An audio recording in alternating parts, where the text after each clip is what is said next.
Hello, my name is Doug Beckett, facilitator of the Energy Transition Group, and I come to you from the Claytley Tene Traditional Territory, just outside of Prince George, British Columbia. Back in January of 2023, my family, we decided to buy a solar system and put a down payment on what ended up being this one. It's 5.46 kilowatts and comprised of 12 panels. And our utility, BC Hydro, allowed us to turn it on and have it start producing near the end of the day of July 14th, 2023. With taxes, the system cost $15,000. And after it was making electricity, the federal government gave us a rebate of $5,000. So the net cost to us was $10,000. Since January 2023, the price of solar has decreased, is less expensive. So if we were to install the same system today, we would be paying quite a bit less. Just keep that in mind. And right now in British Columbia, the utility will give you a $5,000 rebate for a system such as this as well. So the data I'm going to show you goes to up to October 2nd, 2025.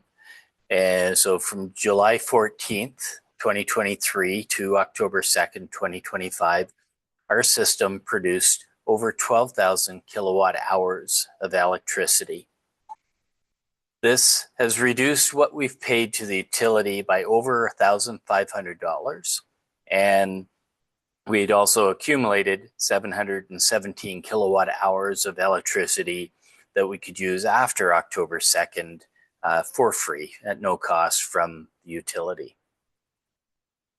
So the excess electricity at the lowest rate for the utility is worth $88, and at the higher rate is $106. So this is our property with our house and a shop, our shop where the solar system was installed. So the production numbers I'm showing you and the results are based on this system. Now, if you are in a different geographic area, or if you were to design your system to be more directly accessible to the sun, or you're willing to cut down some more trees and have less shade, you would be producing more electricity. Or if the results were not as favorable, you could be producing less electricity as compared or in proportion to what we're showing you here. Our solar system comes with a web-based app that I can look at on our computer to monitor what's going on. So this is partway through a day, and you can see the yellow line as the wattage production of the solar system of the panels increases. You can see the amount of production we made for about a week by each day prior to this day that I'm showing you, and the monthly review since the solar system got into operation. Up in the top middle shows that we've produced over 12,000 kilowatt hours since our system started generating electricity.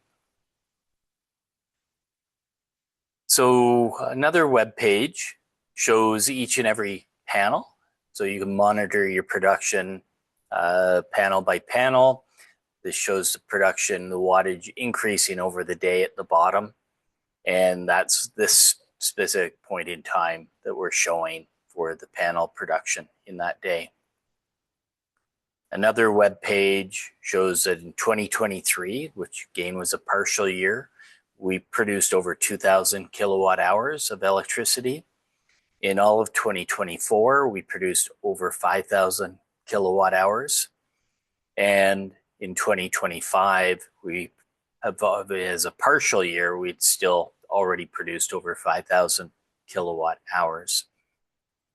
The graph at the bottom shows year-to-year comparisons of your energy production.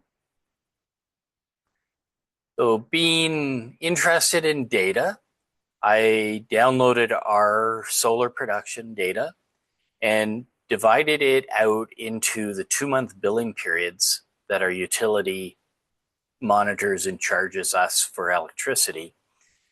So that's this column, solar column. And then the electricity that we actually used and purchased from the utility is in the next column. So in the final column, it shows based on the step 1 and step 2 rates, how much we saved that we would have paid BC Hydro if we weren't making our own electricity. So our savings in that time period was over $1,500. Plus we have the 717 kilowatt hours of extra electricity that we can use as well. So the savings is a little greater actually. That's what my spreadsheet looks like. I enter in the price per kilowatt that the utility charges us, their taxes, the total. So back in 2023, we were paying 14 cents a kilowatt hour on step 2. And in 2025, we're still paying 14 cents. But the step 1 rate's gone from 10 cents and is now up to over 12 cents a kilowatt hour. So each billing period, the numbers I'm reporting are based on the rates at that billing period. If our household did not use a lot of electricity, we would only be, all of our solar produced electricity would only be worth at step 1 rates. And that would have saved us $1,400. If our household used a lot more electricity than it does, then all of our electricity would have been on step 2 rates and our savings would be closer to $1,800, plus the other additional 100 from the accumulated kilowatt, so almost $2,000. Average household in British Columbia does use around 11,000 kilowatt hours of electricity in a year. So our system is producing about half of what an average household and about half of what our household uses in a year. So the bill, the most recent bill that we have from our utility, if you look in the bottom left, it shows that we gave or provided to the utility 852 kilowatt hours, and we withdrew from the utility 785 kilowatt hours. So that means we actually use 67 kilowatt hours less than we produced during this 2-month billing period. So that 67 kilowatt hours gets added into our account. Now, BC Hydro, our utility, does not know how much electricity we produce. So the electricity we produce from our system first goes into our computer, our refrigerator, anything that's using electricity locally, it goes into and uses. Any excess then gets returned onto the grid and we get credit for it. And then if we're not producing as much as we're using, we draw the difference from the grid and pay for it. So this summarizes the outflow and the inflow and shows that up until this point in the year, we've accumulated 717 kilowatt hours that we can use for free into the future. So this month's bill, we're paying $14.45 for the basic charge of just being connected to the utility.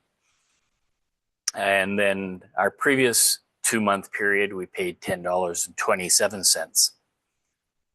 Again, because we produced more electricity in both of those billing periods than we used.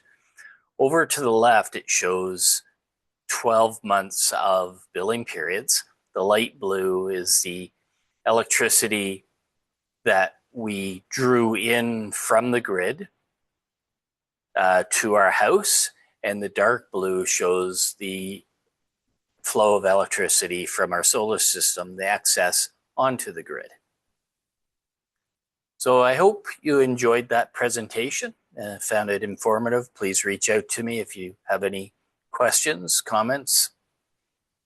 Thank you.